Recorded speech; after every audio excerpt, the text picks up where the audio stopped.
Hello and welcome to another episode of Taking Control of Cancer, the podcast brought to you by the North East London Cancer Alliance. I'm Steve Bland, and this episode is all about explaining a new pilot project that aims to transform the future of cancer nursing across London. That's a pretty bold claim, isn't it? Let's introduce my two guests. First of all, Kate. Kate Williams is a Macmillan Cancer CNS Development Lead. It's a bit of a mouthful, Kate, isn't it? I'll let you explain what it all is for the North East London Cancer Alliance. And we also have Rani Petros, who is a clinical nurse specialist in Oncology here at St Bart's. And we actually are at St Bart's, we should say, in the kitchen of the Macmillan Cancer Centre here at St Bart's. Kate, I mentioned at the start, it is quite a big claim. We're trying to transform cancer nursing across London. Explain to us what this project is. Yes, so 3 years ago, Macmillan and we had consultations with NHS England, and there is a huge drive about CNSs in cancer leaving the post because they're overwhelmed. And the aim of the project is to create resilience and support through the new CNSs, to take them through their first year or so of their post with experience and coaching and extra support. And we're also looking at formalising, so just to say there is 5 of us over London in all different clusters, so we're covering all pan-London. And we're working on some competencies that have been developed, and they are formalising the education and the capabilities of each nurse specialist. Let's just take it back one step. We have talked before on this podcast about CNSs, actually with you, Kate, about this time last year, but just give us a little reminder about what a CNS is. So a CNS is a very broad statement. So a CNS is a clinical nurse specialist.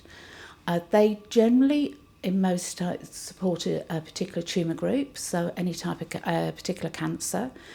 They're there in a lot of cancers from the start of diagnosis or pre-diagnosis, watching the pathways to making sure then the patients get onto treatment quickly and seamlessly. They're there as that person's point of contact.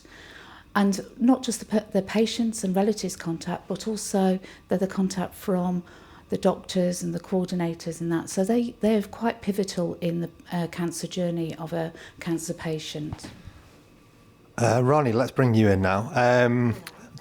Tell me all about your role, and also, I guess, how you kind of fit into this project. So I'm a clinical nurse specialist in Oncology. So we cover renal, bladder, prostate and testicular cancer here at St Bart's. And when I first started out, I was completely new to the CNS role. So I was introduced to Kate by my lead CNS, who wanted to make sure that I was well supported in order to professionally develop and potentially go up a band. So that's where Kate came in. Just tell us a little bit about why you wanted to be a CNS. Why is it a role that appealed to you? So I initially applied for the role because I wanted to professionally develop. I wanted to specialise, and I really wanted this role because I love the fact that you're a key worker. You're that first point of contact for these patients who are so vulnerable. And it really spoke to me. And I already had a urology background, so I thought this role was perfect for me. I mean, CNS I was talking to somebody last night who was telling me all about, I said, is there one person in your cancer journey who, has supported you the most? And she pulled out her CNS. Like she said, her CNS has just been unbelievable from start to finish in all the little things, maybe the ways in which you don't even expect it to be the case, just being there for you as a first point of contact. It must be a massively rewarding job. It is, and it's a privilege. You really get to know your patients, you really get to know their families and able to be that support for them. Let's talk about how this project, we'll call it CDL for short. How has the CDL helped you settle into the role? Massively. So I was introduced to Kate quite early on when I was new. And when I first started out, I was completely new to the trust. I was completely new to all the systems and new routines. So having someone that I can meet that's got such vast experience, that sits me down and says, right, we're going to do this, this and this and this to get you to where you need to be professionally, was extremely helpful.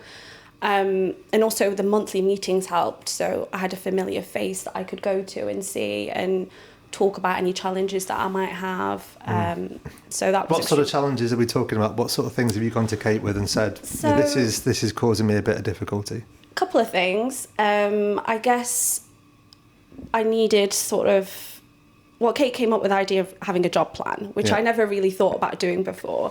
So she was like, you need to write down what you do every single day, because it's going to help you feel less overwhelmed, and you can sort of see where you can put in time for self-directed learning. Because I was saying to her, I was struggling to sort of have time to do a lot of self-directed learning, keeping up to date, reading articles, getting into literature. And I was able to look at my sort of plan for the week and look out and say, okay, well, on a Friday, this is probably the best time to do it because I'm working from home and I'm just doing admin. I can fit it in there. I also went to her with some ideas because I wanted some ideas for a nurse-led clinic. And Kate's got such vast experience and such great connections. You know, I was able to go to her and say, listen, I need some ideas. And she was able to give me some and either offer me to spend time with other Uro-Oncology CNSs at other sites, which, you know, having that person that you can go to and collaborate with is extremely imperative when you're new and starting out. How many CNSs do you work with, Kate? At the moment, 32. 32. So 32 people like Rani, you're offering this guidance and this guidance. Mentorship kind of too. And that's all over North East London. So I cover 7 hospitals. Wow. So I imagine there probably isn't one size fits all. You know, Rani's just said about a couple of challenges that she has faced, but I imagine they're all different for different people, the environments they work in, the fields maybe they work in.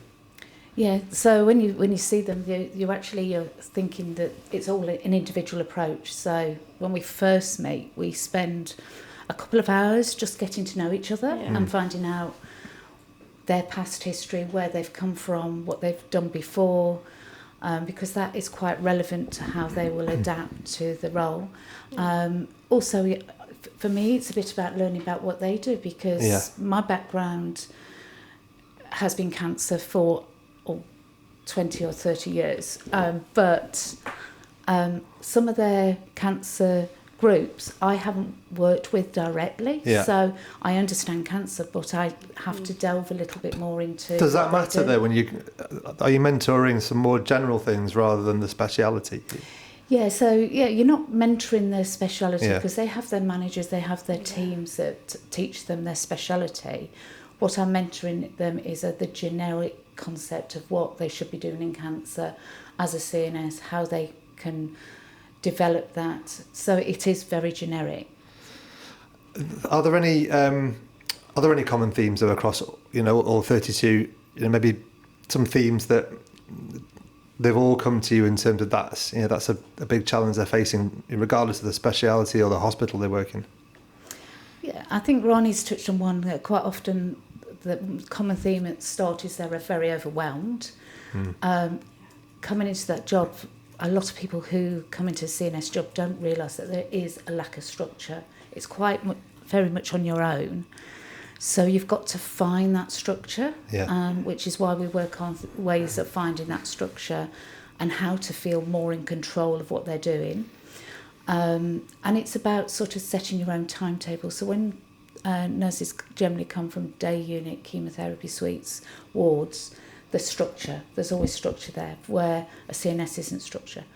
And some teams, they have different levels of support. So some people that I work with have been lone workers, so they've got nobody to actually link in with them to give them that guidance. But it comes to what you were saying about the individual approach, and that your guidance is different for different people's needs. Rani, what are the kind of big skills you think that you've learned as give Kate a bit of a bit of praise here? What are the skills that you've learned from Kate, or more generally from the work in the role? So when we started out, Kate was quite big on me doing certain courses in order to develop my skills, and one of them was the Advanced Communications course, which was extremely helpful in developing my communication skills with patients.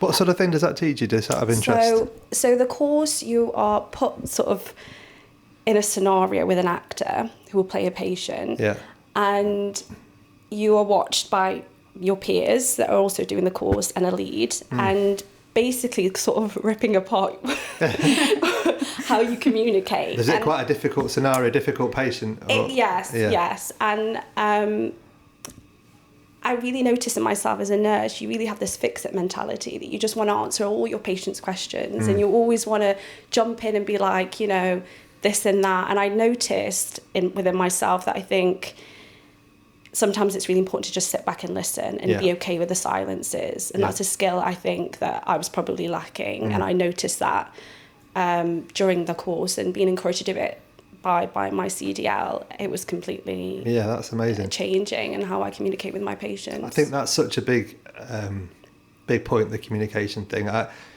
only asked kind of what the course was because I've said a few times on this podcast and on other podcasts that I feel from, you know, having been on the patient side with my late wife Rachel, you know, all nurses, oncologists, doctors, consultants, surgeons, they've all been through such a lot of training. They all know their stuff. And the thing that divides the good from the less good is often the communication.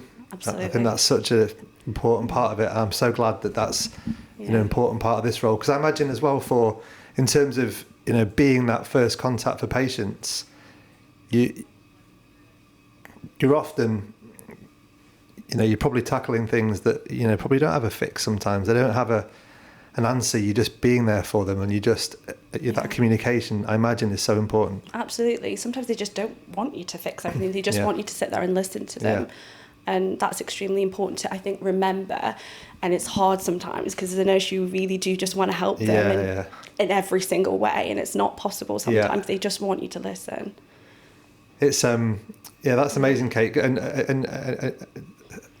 I imagine, you know, again, coming back to the sort of individual support, you probably get a lot of people, I don't know, maybe you don't, on the communication side, you probably get a lot of people who, you know, it comes more naturally to, and some people who, you know, we've all met them in hospitals, communication is really not their skill. Oh yeah, it's very variable. Communication skills are quite niche to everybody, aren't they? But you can learn them, and you can learn the techniques. And over the years, even for myself as a CNS, I've done many courses in counselling and that, and even now doing coaching. It's all those skills you develop over the years are really, really good. And it's about developing that nurse's voice as well, and that communication, because I think as a CNS you do need to have that nursing voice. You need to be that patient's advocate.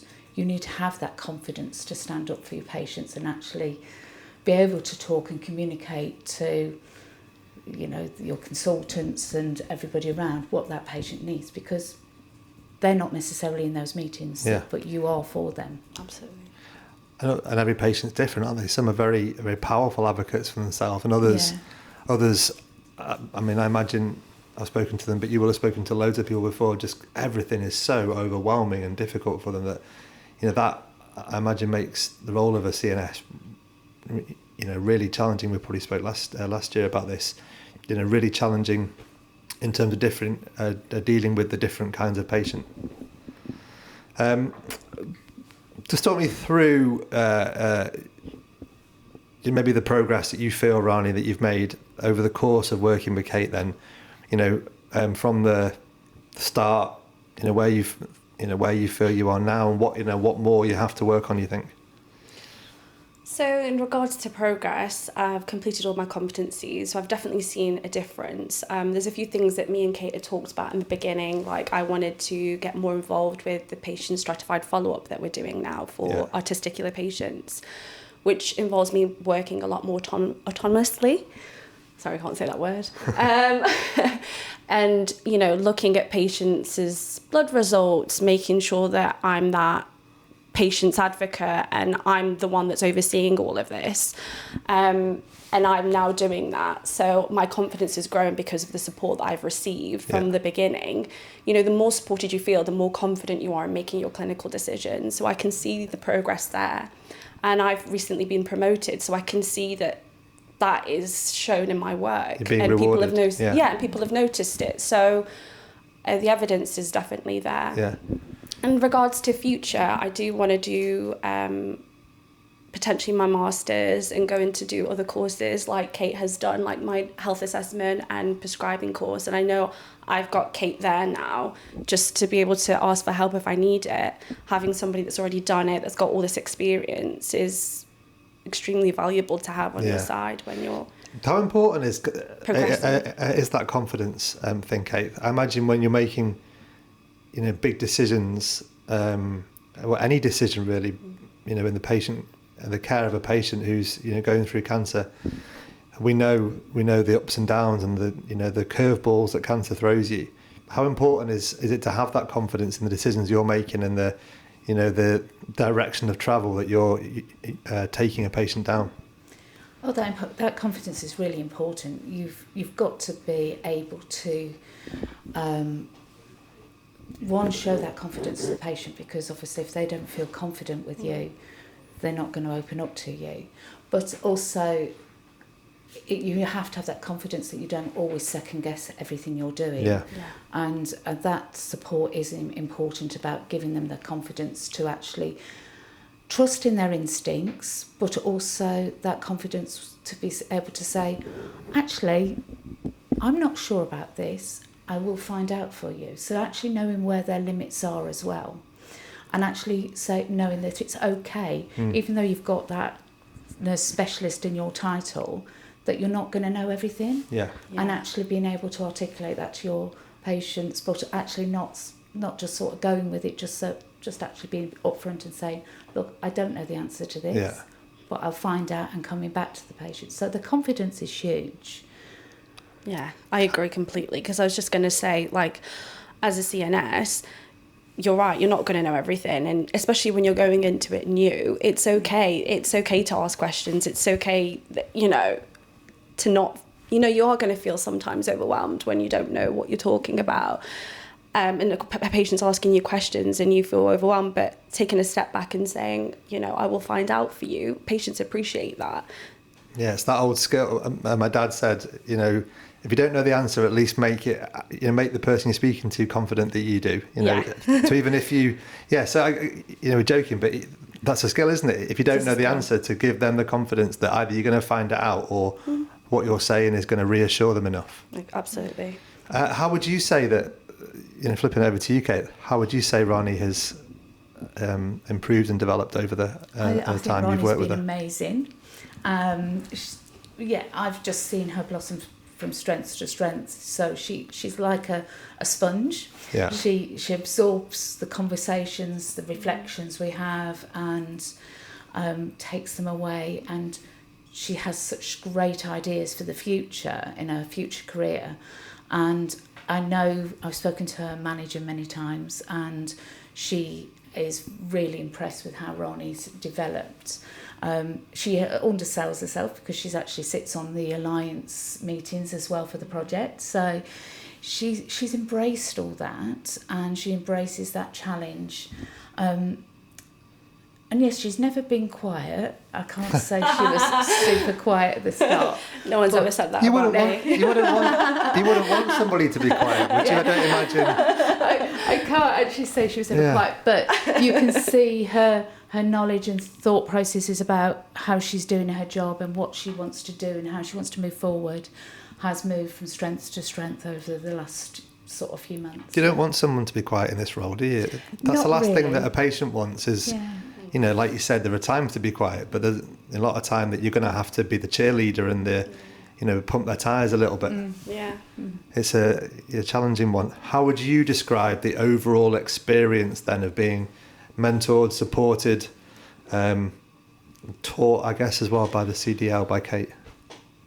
extremely important and imperative that you have this support. I think it's been amazing. I felt motivated having my CDL because in our meetings, you know, I'm seeing Kate monthly and she's going to question me. She's going to say, so what have you done, you know, within the last couple of months? Like, how have you improved? What have you been doing? Have you been doing your competencies? Have you been doing your reflections? Having someone that holds you accountable is extremely important, I think, in this, because you can get overwhelmed and you can get diverted because you've got a lot to do. You know, the work can be intense. So having somebody that's there to professionally develop you and guide you in the right direction, along with everything else that's going on, is extremely motivating and important. I bet you feel like you're the only person Kate actually works with. Absolutely, yeah. You know, you wouldn't think she's got all these other CNSs. This is the challenge, isn't it? I mean, 32 people, Kate, and you've got to really tune into the individual needs of each one. How do you do that? And how do you make each person like Rani feel like they are the only person you're working with? I think it's a skill. I've done a lot of counselling. I've been a nurse specialist for many years, so I think I'm very good. Like, even with patients in my previous role, I would pick up the key things that make it important to them. So I know a little bit about their lives. That first meeting is very imperative. What you get to know with the nurse and know about them helps you build that relationship. I think if you don't build that relationship, it's like with a patient, if you don't build that relationship, you're not going to get the best out of them. So it's about spending that time and investing that time. And I did have, and Ronnie probably remember, I had a little book, and everybody was written my little notes in the little book on every person I saw, just with key points.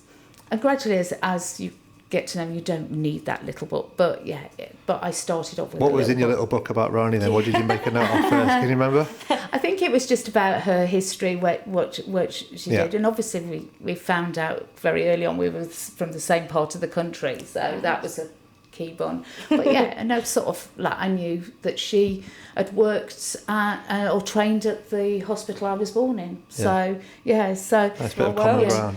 So it was very common ground. So If you maybe had both of you any advice for someone thinking about becoming a CNS first, what would that advice be? I think we touched on it earlier. Just be okay with asking questions and not knowing everything. I think when I first came into it, I really just, I would do so much self-directed learning. I would go home every single day and read up on things. Right. And it's just, because I'm that kind of person. But it's okay. They're not here to judge you. They're here to support you. Yeah. And having Kate, as well as my lead CNS, because not every CNS has a lead. So not every CNS has that. Some of them are just lone working.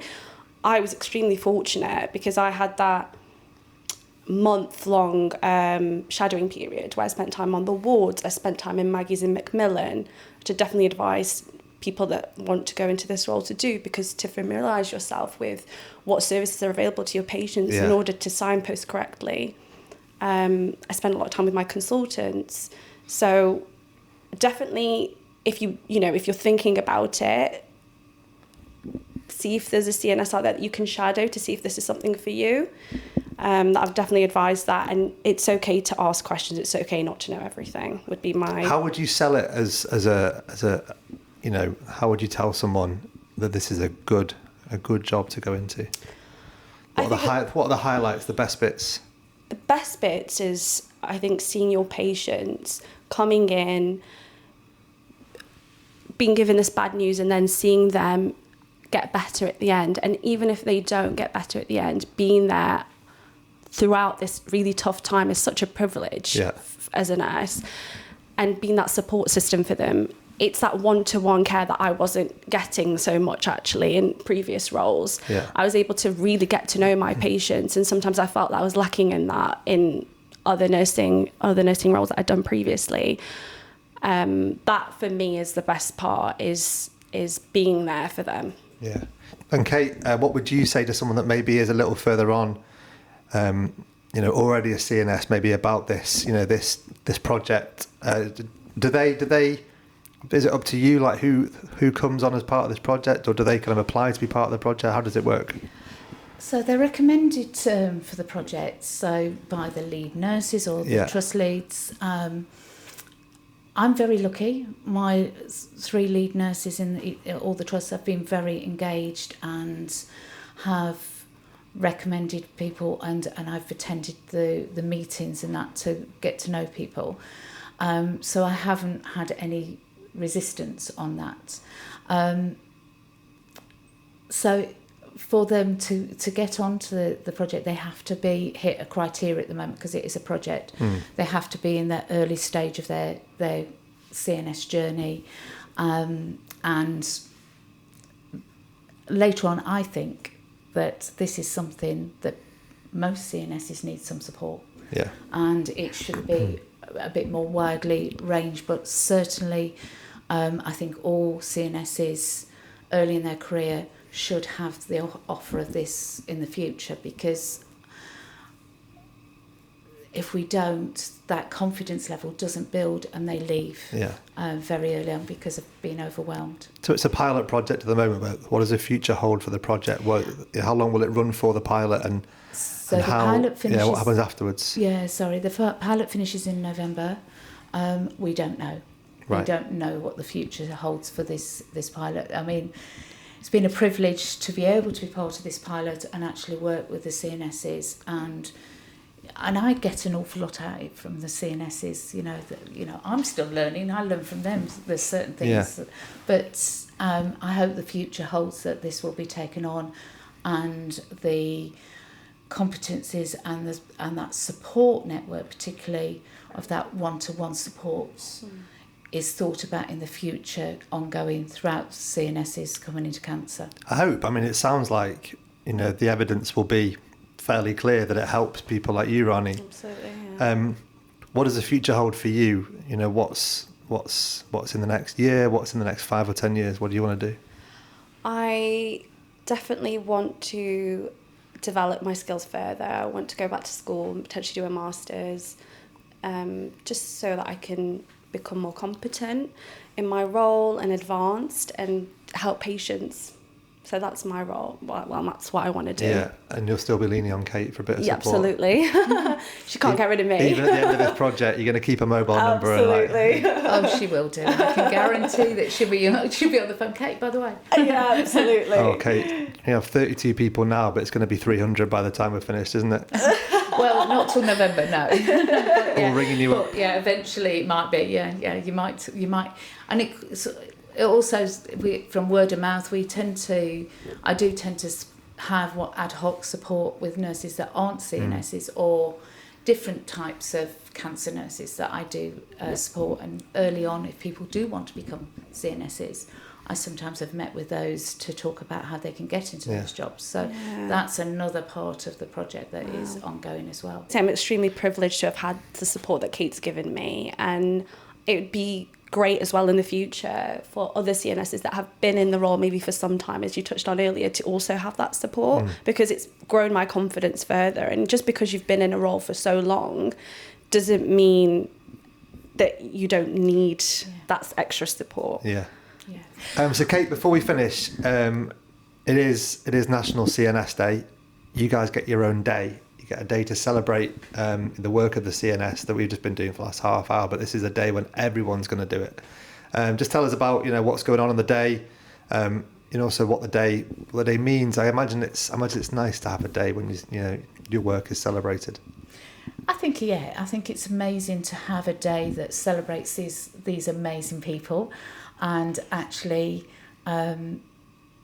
there's recognition of the work they do, because I think sometimes they do get forgotten in that journey. Yeah. And it's about promoting that as well, the CNS job, so to other nurses, promoting what that role is. And we're certainly looking at doing stalls and things like that, and there's a lot of planning going on at the moment in the background of promoting the CNS role, to encourage people to take that chance of going into those roles and the courage to take on those roles. Rani, you get your own day. That's pretty cool, isn't it? It is amazing. Yeah, I completely agree. I think it's a great day to promote what a CNS is, and hopefully that could bring more nurses into this role, because it's just such a rewarding role. And like you said, some people, you know, it can be undervalued at times. So I think it's an amazing thing. It's an amazing agenda. Well, it's been really great speaking to you both, and you know, as ever, I love hearing about CNSs. As I said, this person I spoke to last night, of all the people in her journey, the CNS was the one that made the biggest difference. And you know, it's such a fantastic role. And thank you so much for telling me all about your part in it as well. Thank you so much. Thank you. Yeah.